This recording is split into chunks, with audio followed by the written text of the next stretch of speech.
I recently got a chance to test play the demo for Beastieball. I'm glad they let players have multiple save files. There were some things that I liked about the demo, and there were some things that I did not like about it. Keep in mind, my critique is coming from a business standpoint. The character customization was mostly good, but it definitely felt like the protagonist was not really intended to be a male character. The reason I say this is because the body of the character had wide hips and thick legs. If you are a guy with wide hips and thick legs compared to the rest of your body, you are a statistical anomaly, or possibly an Olympic cyclist. Have you seen those dudes? Those guys have powerful legs that could destroy you. I would have no problem if they just wanted to make the protagonist a girl. I've played games like that before, that wouldn't bother me at all. My introduction to the game just felt preachy, like the developers made it a whole motive. I can point out more instances later. I'm not saying it's a bad game, I'm just saying that most gamers with an above average IQ can read between the lines. It's like if I played a game that wanted players to join the Church of Latter-day Saints.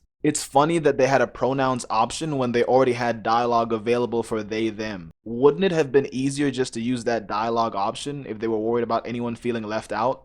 Players probably wouldn't have even noticed. Now, if I just went into the game with this character and no customization, I would already assume that they identified as non-binary. As a joke, I named my character Problematic, which I've honestly never done before. I just wanted to see how the dialogue would look, because I was already reading between the lines, so I was like, I wonder how it would look if I put the name of my character as Problematic, if it's going to make any of the sentences look kind of weird. When I got to see how the volleyball matches were, it was definitely outside of my comfort zone for game mechanics, but I will say that I respect the design. When I met my first friend in the game, I'm already jealous of their body shape and I'm not trying to make assumptions on their gender.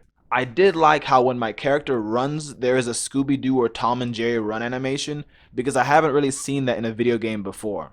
I also liked how they added a reaction to the player throwing a ball at some of the beasties outside, and they just started playing with the ball. I ended up playing some matches after finding some new recruits and somewhat got the basics down for the game. I learned about the importance of volley, which is passing the ball to a teammate before sending it over to the opponent's side. I also learned that some serves can hit at different directions and that there are other moves that can heal your team. Then later I went to challenge the current coach for their spot.